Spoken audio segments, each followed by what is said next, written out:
What do you get when a legless lad and a blind bloke walk into a bar? A couple of mates on a mission to challenge what it means to be tough. Welcome back to Talkin Tough. I'm Mike, joined with my great mate Ben. We're two mates who realised that we were better friends when leaning on each other during the tough stuff in life. This is a podcast, Talkin Tough. It's brought to you by Ski for Life, an incredible Aussie charity dedicated to promoting mental health, wellbeing and suicide prevention. All things that, let's be honest, touch us in one way or another in our lives. And the best way to make a difference is by talking about it. And that's what we're here to do, mate, isn't it? Absolutely, mate. Let's get involved. And last episode, I think it's really important to mention that we came up with what is the Talking Tough definition of what it means to be tough. So can you run us through, what did we come up with, Benno? I'll obviously test my memory here because it's not like I can read my notes, but it is being able to be honest and speak about hardship and pain. Yeah, love that. So really throwing out that idea of enduring it and getting through it by yourself. And this is a work in progress. I think this is something that, like we touched on in the last episode, we are open to changing it. We're open to learning from our guests. This is an organic thing that we might get 5 episodes in and go, you know, let's add something in, or let's take something out, or let's change it. So yeah, from what our guests are talking about, we're here to learn, we're here to collaborate together. So towards the end of the series, we're gonna tweak it, we're gonna refine it, so that we can come up with a more appropriate definition of what it means to be tough, rather than, you know, the old ways of thinking where we straight away revert back to footy players or hard blokes or blokes that go, yeah, mate, I'm right, yeah, get out of my hair, sort of thing, that kind of thing, right? Mate, 100%. And as we've touched on, we're going to do some guest episodes as well. And we have our policy, our average Joe policy of no celebrities, no dickheads. And we just talk to everyday Australians. And today, mate. Yeah, what are we talking about? We've got an awesome guest in store. I'm really pumped. And guess what? It's me. It is you. So you're going to be having a bit of a chat with me. I'm looking forward to that. I love having a chat with you. We spend many hours together. I love having a chat with you. I'm not sure about the I'm absolutely sure that I don't fit the celebrity policy, so that's good. But the no dickhead policy, maybe I'm not the right guest for that one. So I'm going to leave that judgment for after this episode. Can be a bit of a dickhead sometimes. Can't we all? Hey, can't we all? But mate, I think the whole purpose of this, obviously you and I know each other very well. We're best mates, but I would love to give everyone out there listening an insight into a little bit more about your story, some of the highs, some of the lows, and everything in between. What it means to sort of be tough, what tough used to be, what tough is now. So I want to kick off with the first sort of point is thinking back to when you were growing up as a kid. What did tough mean to you? What did tough look like? Yeah, that's a great question. So immediately, I've given a bit of thought. Like, what did it mean to me, and what was it drummed into me about being, you know, tough? And my first thought always goes back to my granddad. So my dad's dad. Now, picture this: he's a man that is probably wider than he is tall. He's only a short fella. I'm very tall. My dad's quite tall, but my granddad, he wasn't super tall. I only had one granddad because my other one died when he was 44. He wasn't super tall, but in no ways was he plump or anything like that. He was a plumber, but he was a brick shit house. He had really broad shoulders. I remember his arms. So just stocky as. Yeah, I remember his arms just like looking at him, and they were just like Popeye, right? You know those blokes that just waddle? Yeah, he kind of did that. He was like just, you know, he was literally like, you know, walked around, and he was just a square. It was he was this guy, and he was in my eyes, he was kind of tough. And the reason I thought he was tough was because we actually didn't call him Grandpa. We called him Grandpa because he was always grumpy. Like, he was a grumpy guy, but I used to think, oh yeah, he's tough because he'd never talk about, you know, being sad or his emotions and everything. And to me, to be honest with you, I grew up thinking, oh, that's what it is to be, you know, a tough bloke. And this is a generation of people that've been through some pretty hard stuff. You know, he'd lost people in the war. He had I think he'd struggled pretty badly, silently, with his mental health. But it was kind of always a case of, you don't talk about things because that is a little bit weak. So I guess if I'm being honest, that's how I grew up thinking about what it meant to be tough. You know, that's someone that a reference point. And it's funny, I didn't have a very good relationship with him. I didn't have any warmth from him or anything like that. I had from my grandma, great, used to love going over there. But we knew as kids to sort of stay out of his way. And he used to be very grumbly and hence the nickname. Hence the nickname Grandpa. Yeah, absolutely. So that's kind of, if I had to categorize it about what it meant to be tough and what I thought being tough meant as growing up, it was about being stoic. It was about not sharing those tough feelings. There were certain things that you wouldn't talk about because they were off limits, and it wasn't masculine enough, or you would be talking about something and you'd be fearful of being a sook, or whinging or moaning and those sorts of things. So certainly, I don't know whether it was a super helpful version of what it meant to be tough, but that's where it sort of started for me. Yeah, mate, 100%. I think we can all relate to that old fella, whether it's your grandpa, your pop, or that bloke that goes down the pub on a Saturday and is there all day, and he's been there. He's 92 and he's just the old school bloke that's just as tough as nails, has all the war stories, doesn't crack a smile, and he's just there every single week. Mate, we're here to talk about you. I want to start taking you back when you were a young whippersnapper. Tell us what life was like growing up as Mike Rolls when you used to have actual legs. Yeah, I'm going to be as a starting point. I'm going to be perfectly honest, mate. I wanted for nothing. Like, I'm a really lucky, privileged person, and I make that very clear. I had a wonderful family. I still have a wonderful family. I'm extremely close with my old man. My mum as well, Katie. She was a nurse growing up, so didn't have a whole heap of money, but we were really tight knit family. I've got a brother and sister, so it was just a run of the mill. Lived in Sydney for a little bit, then we quickly jumped back down to Melbourne, where we were originally. And I grew up in the southeastern suburbs in Sandringham. As I said, I had a real passion and a drive to play as much sport as humanly possible. I played all sorts. I was always out and about. Used to get in trouble for coming home too late because the rule was in my house, be home before dark. Yeah. And I used to come back, and Mum would give us a bit of a clip over the years. But I'd always be out. I wouldn't be out causing mischief. I was probably a bit of a goody-goody. I was out there. I was kicking the footy, kick to kick, or going and playing tennis around the corner, or doing anything physical. Just love playing sport and being amongst it. So what sort of sports? Oh, you name it, mate. I anything we could do. I've got vivid memories of doing anything from playing footy, team sports, soccer, baseball. I played cricket, and I almost died of boredom, but that was sort of brought on by my old man. He was a good cricketer. Some of us here like cricket. Yeah, no, I don't mind it, but it wasn't sort of for me. So quit that. Used to smack around a golf ball quite a bit too. So my dad, I think I was 5 years old. He had a driver. He had that cut in half and made into two separate clubs because I was a little whippersnapper. And I remember going over the park at the back when we were living in Sydney and just roosting balls, and one of them went through the kitchen window once, and I wasn't a very popular kid for about a week. Nah, Mama wouldn't have been happy with you then. No, not at all. Was it you or Dad that copped more? I think probably Dad might have caught that. So he's probably handed over these two clubs and thought, shit, I didn't give him any sort of guidelines with it. I just went out the back, and I was, as I said, it was probably only about 5, 6 or 7, and I'm just smacking the thing as hard as I possibly can. Nearly killed me old lady. Love it.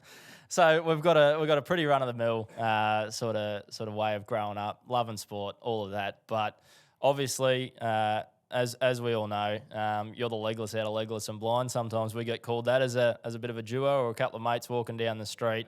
And there's obviously a hell of a story to that, mate. So why don't we get straight into it? Let's not beat around the bush. When did shit hit the fan? I had no idea what was ahead of me. As a 17-year-old, I remember I made this really innocuous decision. I joined the Southern Football League, which is down the southeast. A lot of the blokes that play in that league are probably there, or at the time they were there to probably have punch on. I think it was like a legal way to get into a fist fight. There were some rough guys in that league. I joined it, and I was a string bean 17-year-old kid, and I'm playing against guys that some of them had played AFL and VFL. And talk about throwing yourself in the deep end. I remember I was always a bit of a soft footballer, I would say, but I was tall. I could take a mark and I could kick it a fair way, so they stuck me at centre half forward, playing against these guys. And then I remember in the second season, we were doing pretty well, and I just happened to be talking to one of my teammates, Rowan, and he says to me, "Mike, are you coming on the footy trip?" And I'm thinking, yeah, absolutely. Where are we going, mate? Had no idea. That sounds like a great. I'm thinking like girls and drinking and, like mischief. No bloody parents. That's great. I'm 18. I can legally drink now. And it was a real drinking culture at that club.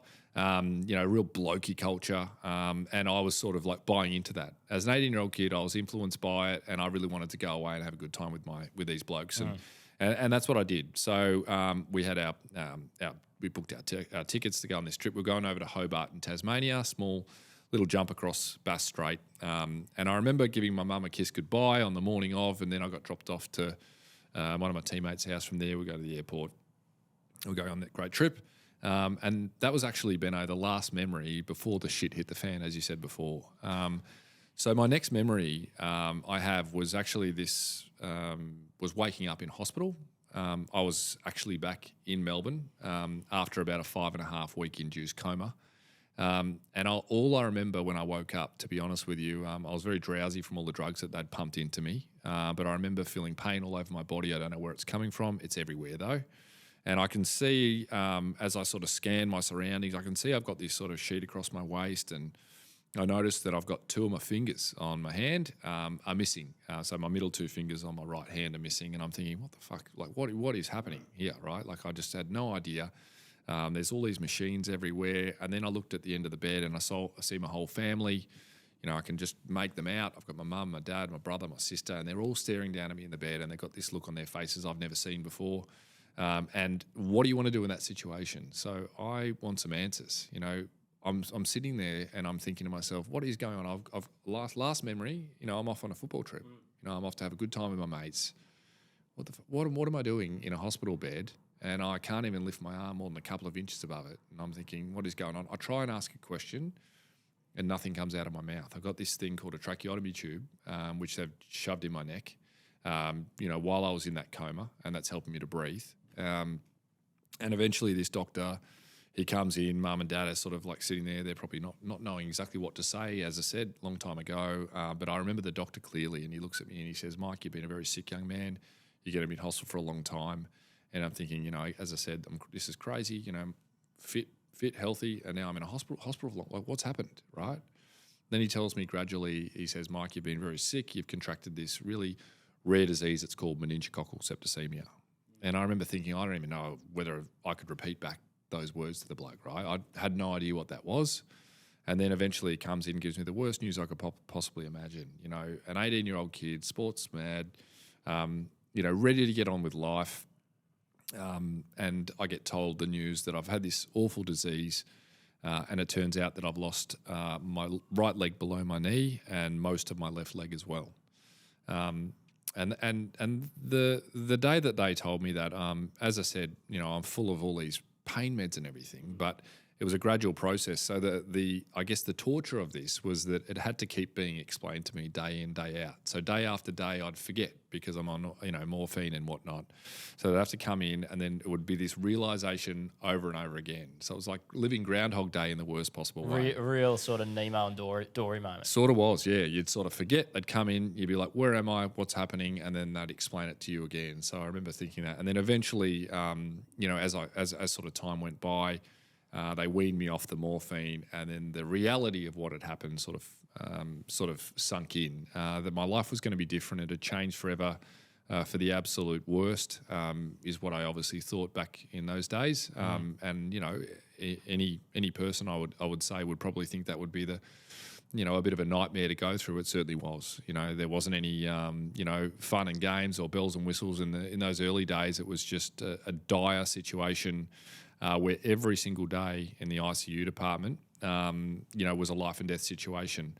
And it turns out that I actually went on that trip with all my mates, and apparently I had a fantastic time with, I've spoken to a few of them since. Went across to Hobart. We were staying at the Rest Point Casino. Nice. Yep. So we were there having a good old time. I don't really know what went on, but the regular, You probably don't want to know if it was a footy trip, let's be honest. Regular football trip shenanigans, but... yeah, as I said, I breathed in at the wrong time. Perhaps I shared a cigarette with someone or, shared a drink. But this just unfortunate situation where I caught this bug that affects about 1 in a million people in any year in Australia. And then, as I said, ICU, parents were called, had all my surgeries over in Hobart, which were pretty extensive. My injuries were pretty severe. The legs were one thing. internally, I had sort of all sorts of organ failure and that sort of stuff. But eventually, they shipped me back to Melbourne where they could care for me a little bit better.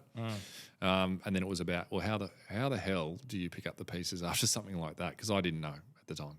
You wake up, like you said, day after day, those doctors are going, this is what's happened. Yeah. This is the impact. Like, what are you thinking? What are you feeling in those moments? Which way is up would be the best way to describe it. A hell of a lot of tears, silent ones, because I can't, nothing audible at that point in time. So there was a lot of, collective tears from my family as to the situation and trying to wrap our heads around the magnitude of it. And obviously the anxiety that's associated with what, not knowing, what is the pathway forward through that? What is life going to look like long term if I even survive, like that sort of thing. And I think that, my job was to sort of battle through that best I could. My parents' job was something totally different. And obviously being a parent now, I can empathise and see, I can't possibly imagine, having to go through, what they went through in their shoes. So it was a really tough one. I don't really, I think there was many lighter moments. The only thing I will say, when I eventually, we've got good sense of humour, the two of us, I would like to think, my family does too. There was obviously some pretty dark humour moments, when I finally got out of the ICU and I was sort of out of the woods and I got up to the ward, eventually we got to having a few lighter moments in amongst the darkness. But overall, it was a pretty grim time for sure. Yeah, 100%. To this day, I still struggle to imagine what it would have been like, especially like you say, for so long, day in, day out, months on end, with sort of no end in sight, so to speak. And I'd love to unpack a little bit as well what role you were playing and your parents were playing. Yep. So as in, like you said, there was a lot of tears shared, but was there those moments where, like, looking back now in hindsight, was it, obviously you got the tube down your throat, so a bit hard to sort of smile and put on a brave face, so to speak, but were you trying to put on the brave face so it didn't seem so bad for mum and dad, or were they not crying in front of you so that you didn't feel as bad? Like, what was happening there? That's a really good question. And I think that the answer to that would be, I think I was trying to put on a brave face, but maybe it was because I had no idea just how bad I was. Like, I couldn't see me. They could see me, but I always thought, that's okay. I wasn't thinking that's okay, but I was thinking, right, what do we need to do? So I'm a very solution-focused person, but I do remember hearing a story many years later that I wasn't aware of, that mum and dad were coming in like shift workers, and then when mum would leave, she told me one day she went, and as soon as she'd leave, she'd spend, the next 20, 30 minutes in the car before she drove home crying. And now, never once did I see my mum or my dad cry in front of me. So they thought it was obviously, they were obligated to be staunch and tough, in front of me. There was moments when, I'd be crying and, you'd probably have a cry together, but I'd never sit there, and mum would never initiate the crying. It would always be to comfort me, and we'd cry together. Does that make sense? Yeah. So, and that's what I suppose I'm asking is... So I think we were kind of like, they were being staunch on one hand, I was trying to be staunch and we'll be like pep them up, and we'll be fine, get it together. Like, you kind of do that, but in many ways, if you're being honest with yourself, I was terrified. Yeah. I was just bullshitting myself. But you do what you need to do to get through those tough situations in a very unusual circumstance. Yeah, 100%. Do you think that, looking back now, that approach, would you have done anything differently? Would you have been a little bit more honest about the way you felt, or preferred your mum and dad to be a little bit more honest about their fears and feelings with you? Or do you think that, I mean, I know you can't go back and change it, obviously. No, obviously, yeah. I certainly don't look back, and I don't dwell on it. I think there's always things that you look back in life, and no matter what situation you're in, I think you look back, sometimes you think, I could have done that a bit better. And there were things, that we probably could have done a bit better. Overall, I think that we handled it, really well. So I don't... I don't think that there was any roadmap. There certainly wasn't anything we could sit there and go, right, okay, you lose your legs, meningococcal, here we go, this is what we need to do. Let's pull the book out. 1, 2, 3, and 4, and then you'll be fine. Like, this is the way to go. We were just sort of treading water at the time and doing everything. All you do is you're in a situation which, we do find ourselves in from time to time in life, where you tread water and you manage and you cope. I know that feeling. Yeah, exactly. And I don't think there was... we weren't aiming for successfully overcoming. We were aiming for how the hell do we cope, and then that's all it was. Yeah. That was the only thing we could sort of focus on. And then it was off to rehab, and then it was like, how do you move on? What's the next step? How do you build? What the hell does a prosthetic leg look like? What does that look like? I wouldn't know. I didn't know. I'd never met one. I was thinking about, pirates and shit, mate. Yeah. I was thinking like what? I had no reference point for an amputee, and now I was a double amputee. Yeah, so all of a sudden. what the hell's life going to look like moving Absolutely. forward? And, mate, yeah, that's full on, first and foremost. And I'd now love to go, right, you're in this place that literally there is no light at the end of the tunnel. Yeah. Like, so many questions, so many unknowns. You don't even know what a prosthetic leg looks like, but you got legs missing below your knees, and you're going, like, what is next? Yeah. How do I get out of this joint? Yeah. So what was the turning point? What was the roadmap out? What did some of those sort of key moments look like? I think that there was one particular moment where, I remember they wheeled me into Caulfield Rehab, which was built, I think, in World War One to house the returning war vets, and they haven't updated the joint So since. real modern. So it's real like a shithole, this place. Yeah, right. They wheeled me up this big thing called a breezeway across the car park in the amputee ward, and I remember the first time I ever saw a leg was someone thought it would be a good idea to put an antique,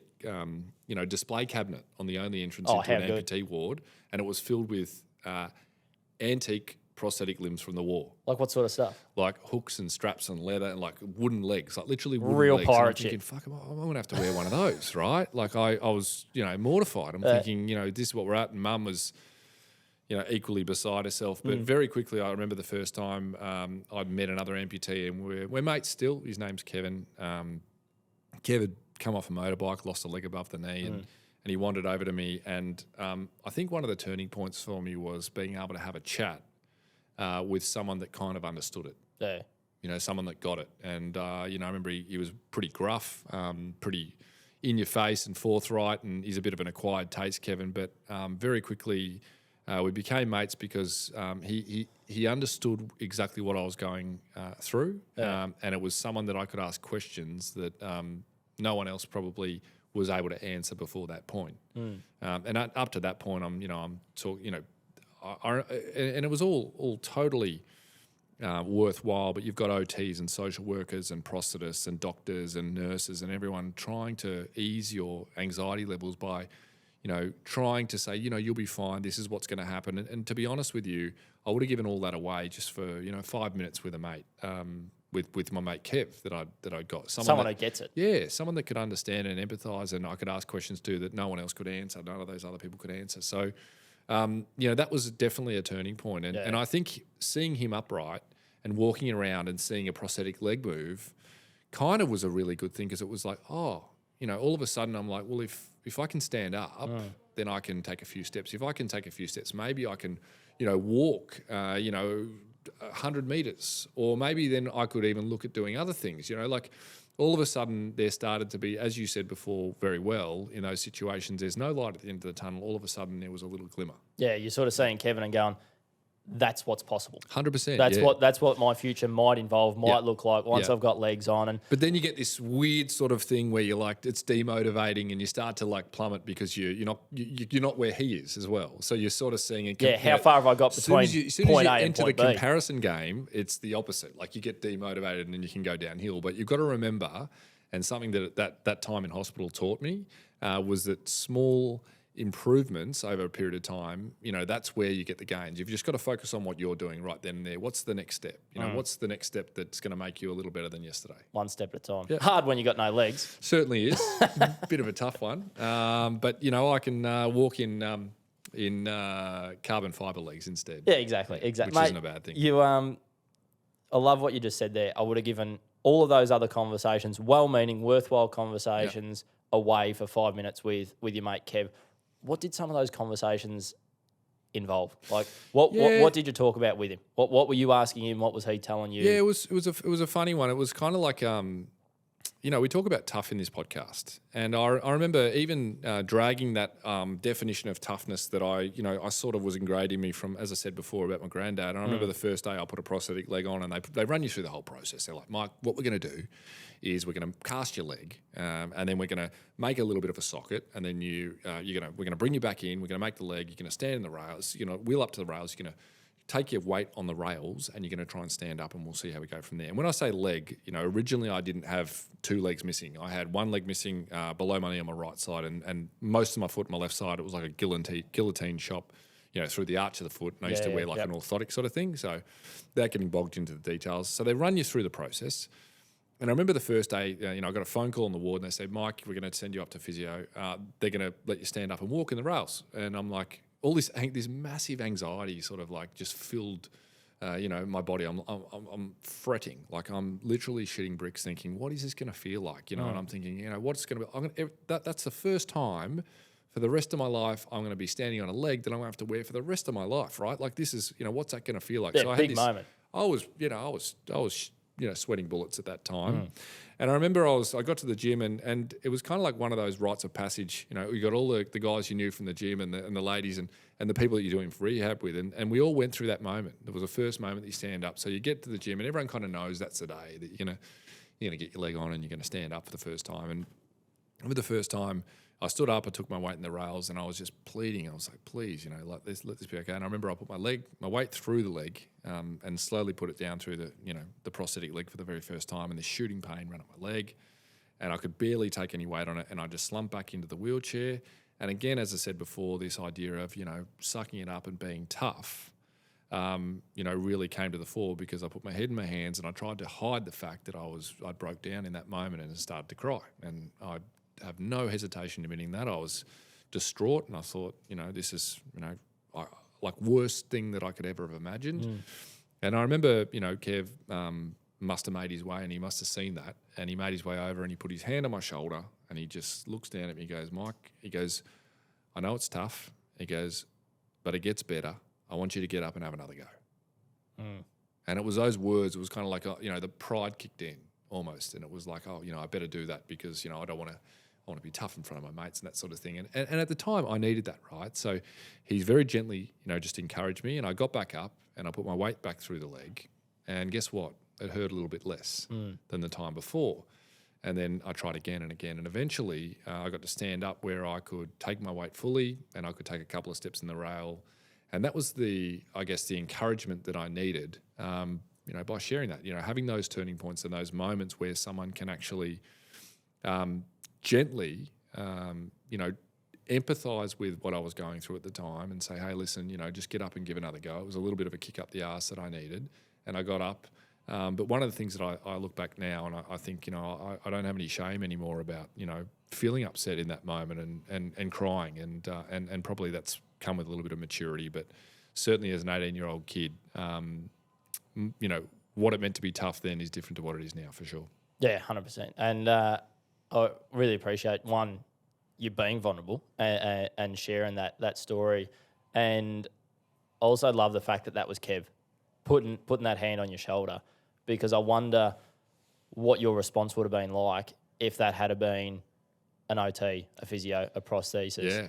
Yeah. I probably would have just sworn at him and told him to, piss off. Because it is someone that gets it. It's that mate that's giving you that push, but it's also coming from a place of care and going, I get this. Yep. I've been there. I've done it. I've got through it. You can too. Absolutely. Like, I wonder how differently that would have landed, and it's so cool that it was. It's a really good point, yeah. Was Kev instead of one of those other people. Even if it was my mum and dad, I would have said the same. Like, I would have been upset, but it was like, he's in a position to be able to say, it gets easier. And I'm like, well, if he's saying that, like, then it obviously does. Like, I can definitely relate. So many people go, I understand what it would be like. It's like, how do you understand? Yeah.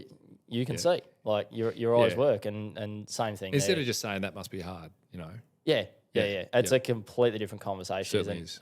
Sort of that being able to relate, or simply saying, hey, I'm recognising that what you're going through would be bloody tough. Absolutely. And I wouldn't want to go through it, but I know you are, so I'm here for you. Like, completely different conversation. Certainly. So, mate, I mean, that's a huge turning point, but you're still in rehab, still in hospital.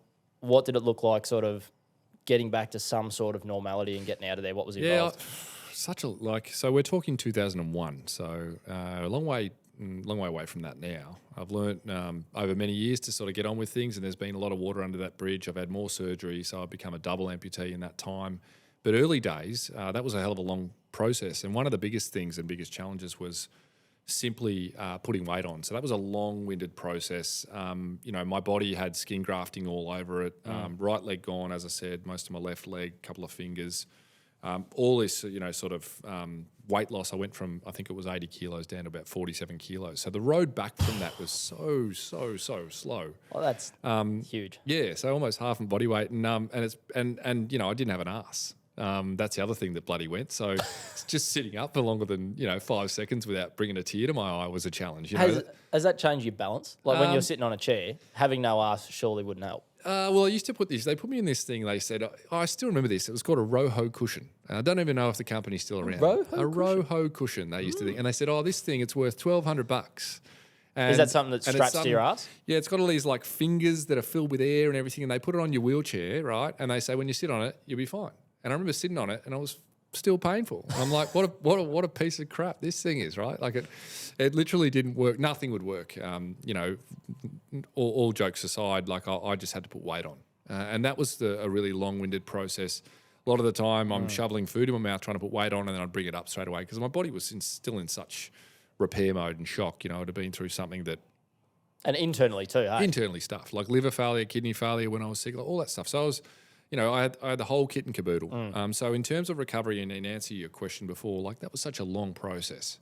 And looking back now, it seems a blur. And often, for good reason, we shut things out and you're not going to sit there. And if I really delve deep, I could probably, talk to you about some of those tougher moments. But if we skip forward, probably 2-3 years later, I was able to stand up and I'd regain some form of balance.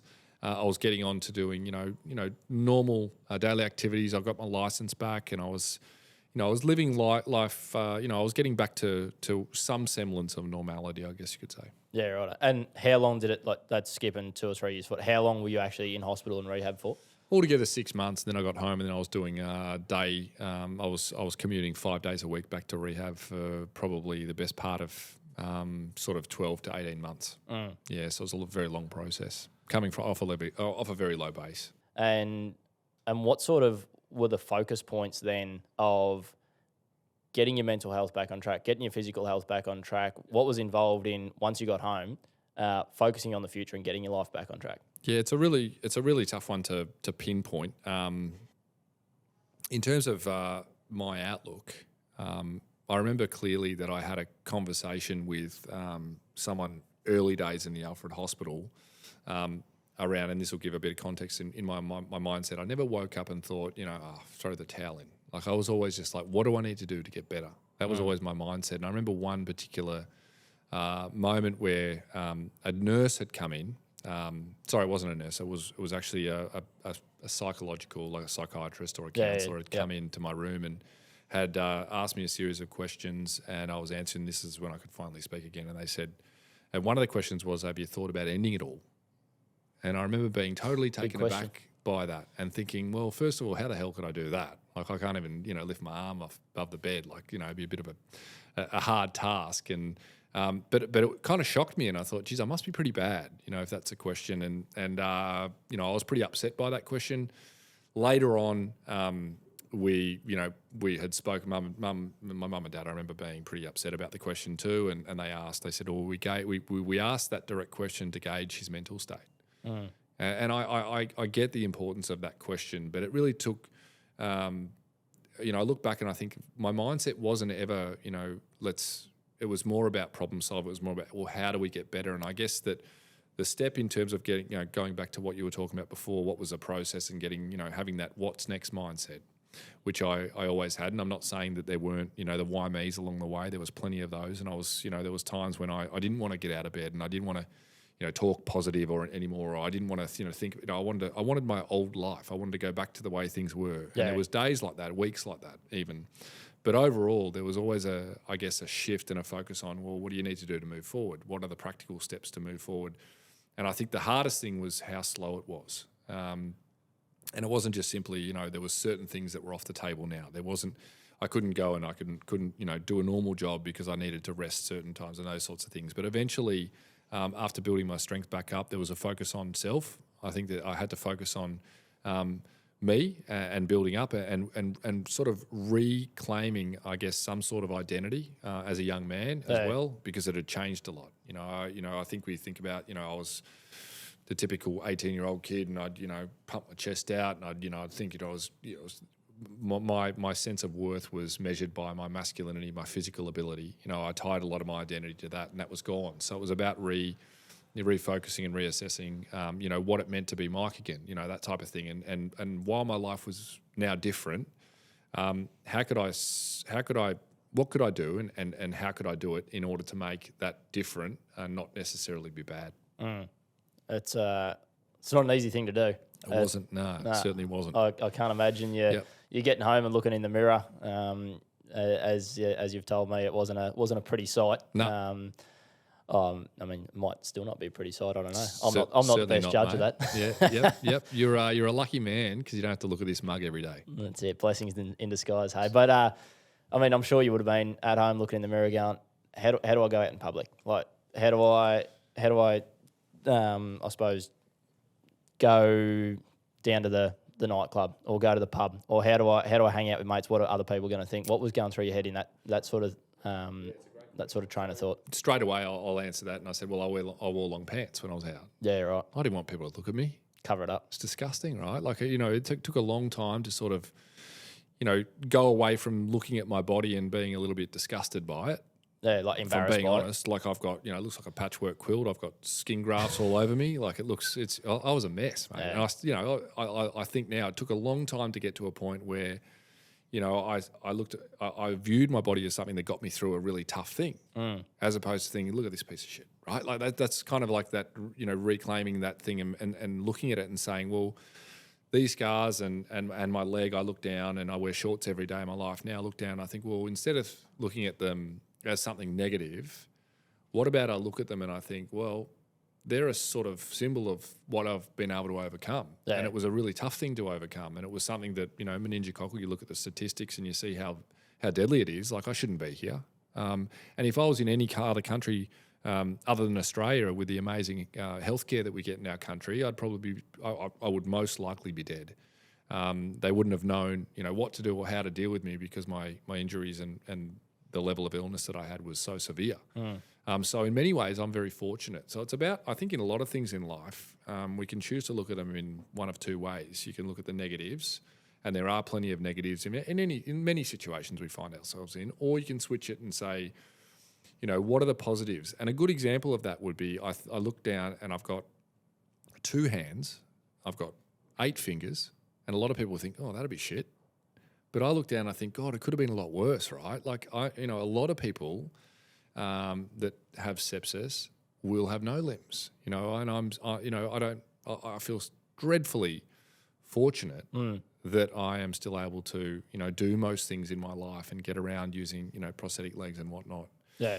So it's about I guess it's more about how you look at it and how you sort of view a situation. Oh, 100%. And I think we can all relate to that sometimes we get caught at focusing on the negatives and absolutely. And I do, you do, we still do. Sometimes it's about snapping out of it though, right? Yeah, and finding those positives in and amongst the shit to focus on, and that can often help us get through that rough moment or that tough time or that sort of rut that we find ourselves in. And mate, you've touched on the fact that I know you very, very well. You've got a beautiful wife. You've got an incredible young little fella now. You've got a family. Life's completely different to what it was when this first happened. You ended up in hospital. You came out of rehab.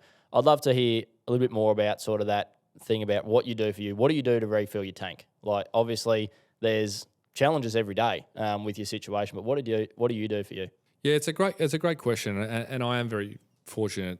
We both are. We've got beautiful families, and that's certainly something that fills my tank. Spending time with them, we're very family orientated. Not everyone has that great relationship with their family. So one of the other things that I always look at and I look to is you've got to have time for you and space for you in your life. And one of the things that I do is I've always been really passionate about golf. I remember when I first woke up, my biggest fear was I'm never going to be able to play any sport ever again. Yeah. And that was just a full stop, capital letter, next sentence. That was what I was saying about my future. But I remember my dad dragged me out onto the golf course early days, and I was reluctant. I was fighting it. He took me out, and he held me up by the hips, and he got me to hit a golf ball, and that was a really interesting moment because I thought to myself, well, if I can hit a golf ball, well, maybe I can still play golf okay. And that sort of led on to something that turned into not only something that I love to compete and play golf, but it's more of a mental health tool for me. So it's being able to,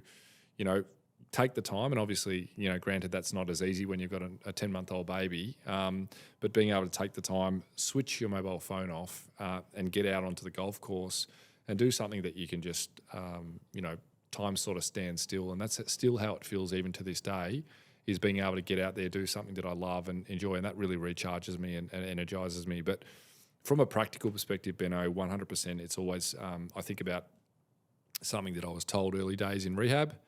There was I think it was a physiotherapist. I can't recall exactly who it was, but I remember the advice like it was yesterday. They said that every single bit of exercise you do, whether it's a push-up or a bench press or you walk around the block, is like putting money in the bank for your future, Mike. And I'll never forget that's cool, that. Hey? I'll never ever forget that. And I remember thinking to myself, and even to this day, I know that I'm at my very worst and my mental health isn't what it should be, and I'm not doing all the things that I need to be doing in my life, and I'm not operating and functioning well. 9 times, 10 times out of 10, it's because that I'm not being physically active and my pain levels increase and these sorts of things. So always my go-to is to make sure that I'm moving and I'm doing things that are going to get my blood flow going, and I'm doing things that are, as we just said, putting money in the bank for my future. Yeah, absolutely. And there's science behind that. I'm not a scientist. You're not a scientist. And we've probably all heard the fact that the more we exercise, the more energy we get, the better we feel. There's hormones and stuff that goes on inside the body that when we do exercise, we do feel better. And I think the cool thing about what you just said, that piece of advice you got, the reason I love that, I reckon it also applies from a mental health point of view in terms of your golf example, in terms of the more time you spend on the golf course, that's putting money in the bank for your mental health. The next time you go through something tough, something shit, adversity, a challenge, you've got that sort of ability and energy to go through that tough stuff mentally as well. Yeah, you're building your capacity at the end of the day. Like, what do you need to do to build your capacity? Like to fuel up, in essence. And then for me, that's the two things. It's always been the go-to, and I honestly don't think that'll ever change. It's stood the test of time. Like, I'm 40 now, just turned 40, and it's still something that you literally have to be strategic and build it into your week. And some days, obviously, some weeks, and you can't play golf or whatever, that's fine, but there's got to be something that you can do, and that's whether that's gym, making sure you go for a long walk, whatever that might be. For me, as boring as it sounds, it is a basic ABC practical thing that I must do. It's a non-negotiable in my life for sure. Yeah. And apologies to anyone listening that isn't a golfer. You can wake up now if you have fallen asleep. Appreciate that. Yeah, I'm always mindful. As soon as you mention the word golf, all of a sudden you start the snores start appearing and everything. So, but mate, it's what works for you. Whatever floats your boat, mate. Absolutely. And mate, off the back of that, obviously refilling your tank. You've probably touched on a couple of them already, but any non-negotiables in your life in order to sort of be at that best you can be. It's not always going to be 100%, but in order to be operating the best you can be, non-negotiables, what are they?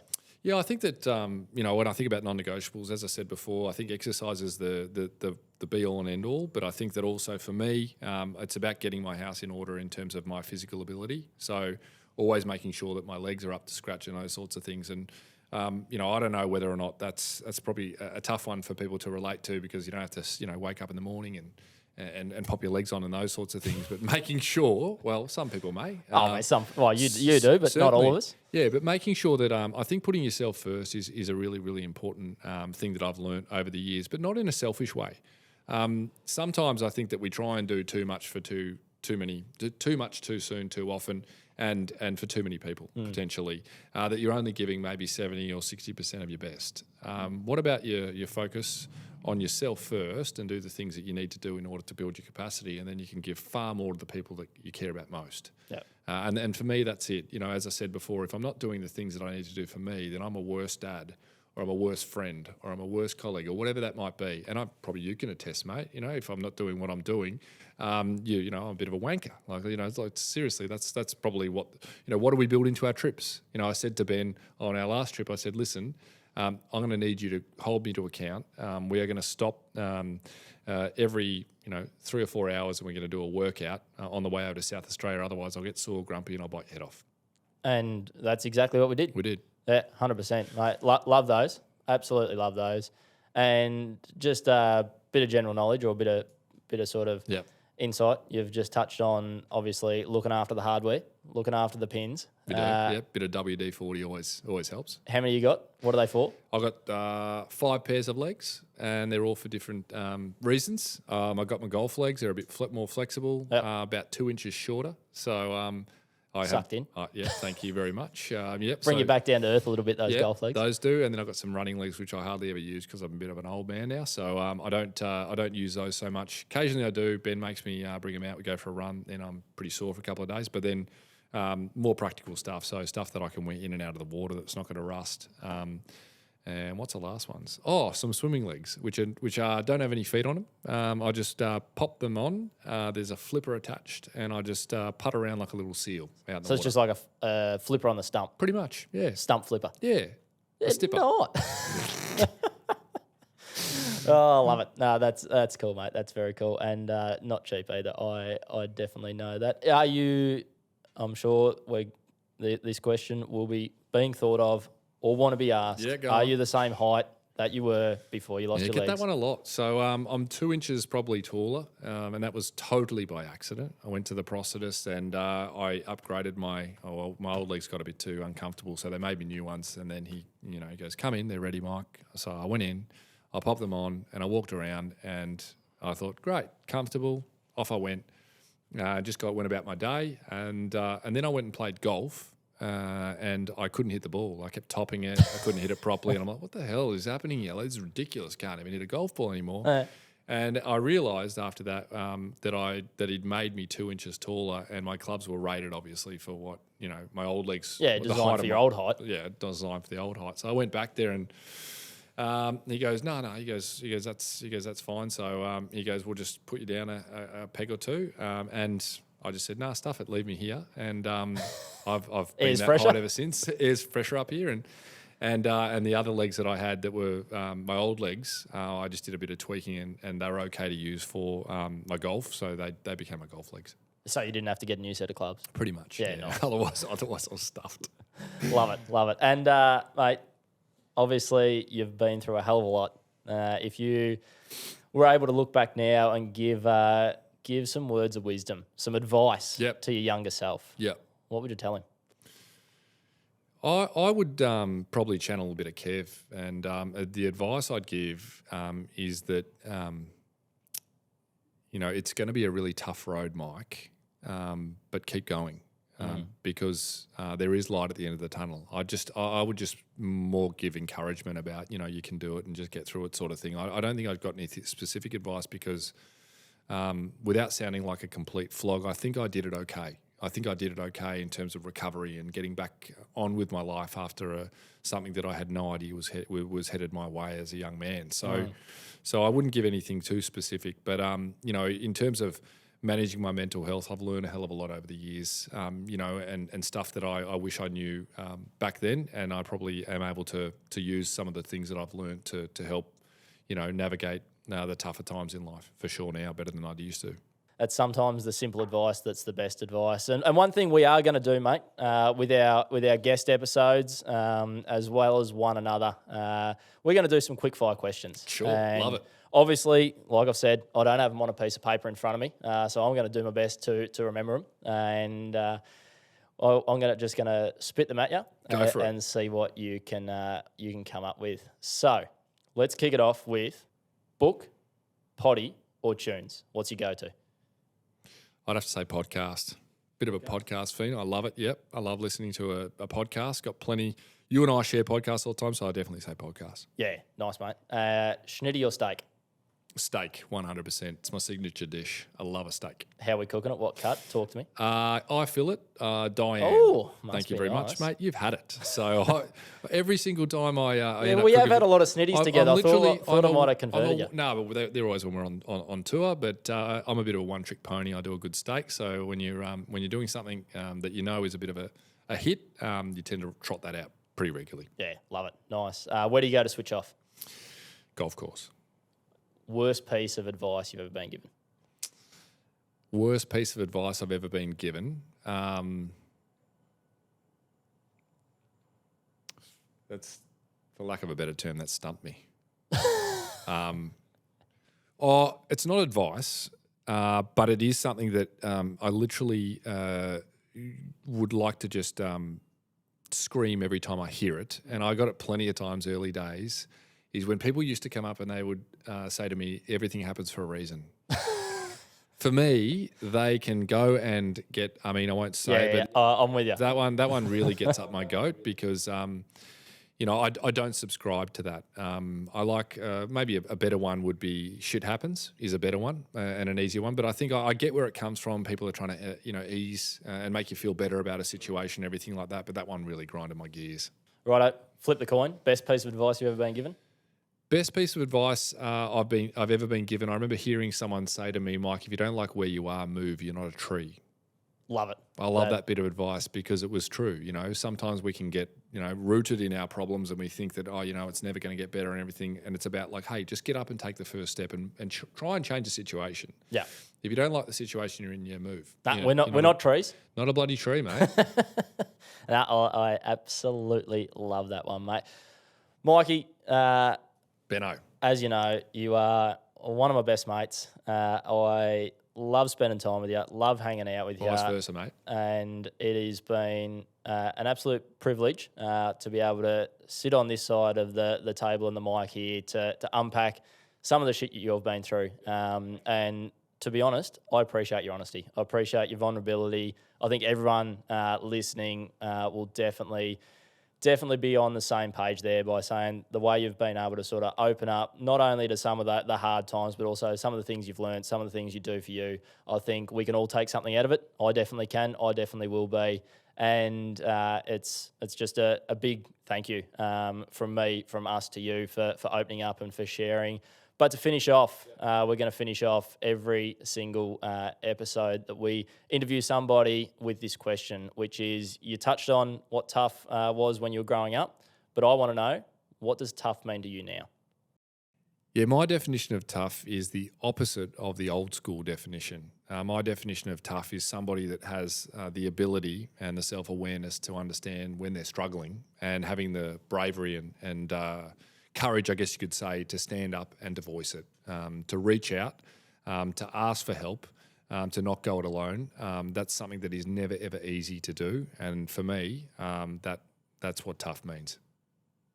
Today's chat has been absolutely incredible, super powerful, and as always, if it has inspired you to pick up the phone and call a mate, do that. If it has struck a chord and touched you in the heart, or if you are struggling, again, pick up that phone to a mate, or if they don't pick up the phone and call Lifeline, 13 11 14, and they will be more than happy to listen. No shame in doing it. And we will catch you next time on Talkin Tough. Thanks for tuning in. Everything you've heard in today's episode will be in the show notes below, where you click to play this episode. While you're there, why not chuck us a subscribe or follow? Catch you next time.